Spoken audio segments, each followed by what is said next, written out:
What are some big takeaways you took from living with Muslims, seeing the lifestyle, seeing the religion? Cool. What's your take on that? Right, so 3 points again. I always have 3 points. If you have a problem with feminism, Islam will fix it. If you have a problem with your wife not obeying you, Islam will fix it. Islam fixes a lot of the problems that men are currently facing. The problems we're discussing on this show, Islam fixes all of them, right? That's the first thing about Islam. And I'm not a Muslim, right? If I had to choose a religion, I would, because I live in an Orthodox Christian country, I go to the Orthodox Christian church. I donate $20,000 a month to the church in the country I live in. The church in Romania is very powerful, and I like having church friends. So I give them a lot of money, right? So I would guess I'm an Orthodox Christian. But if I had to bet on one religion as if I were betting on the stock market for the future, you have to bet on Islam. Because Muslims are intolerant. And I'm not saying that disrespectfully. Because if you're tolerant of everything, then you stand for nothing. Yeah. Facts. Christians are so tolerant now that you can go to church. These girls will get on a Saturday night and go to church on a Sunday morning and get on Sunday night, and it's no big deal, right? Yeah. So you don't believe it. They have gay pastors that I'm not even anti-gay, but if the book says don't have, like, what the what do you believe in now? Right, If you're tolerant of everything, you stand for nothing.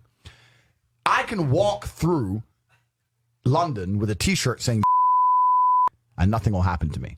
If I did the same thing with the Islamic prophet, I'd be dead before I got to the end of the street. Boom.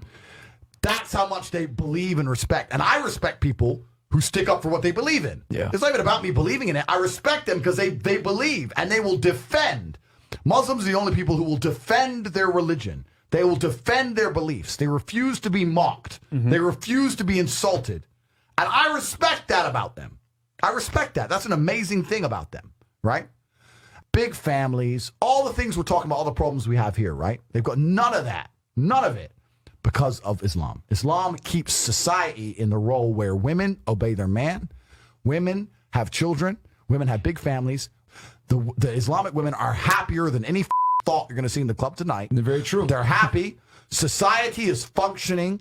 Their population is growing because in most Western countries, the population is declining. Yep. Tim Cass was talking about it today. I was talking. We were Two showed it on people the have boat. one kid. Doesn't work. Doesn't work, right? Two people need to have 3.1 kids because people die, right? People die prematurely, blah, blah, blah, blah. Yeah. Society is functioning, and that's what society is. Society starts at the smallest possible group. You have families, and families make a street, and that street makes a village, and that village makes a town, that town makes a city, and that city makes a country. So if it's broken at the very fundamental level, if its family level's broken, then it's broken the whole way up. Yep. And that's what's happened in the West. So if you're going to talk about a belief system that fixes issues, you need to go to Islam. And I will say this that will fix everything. And what do the Christians do? Nothing. Yeah.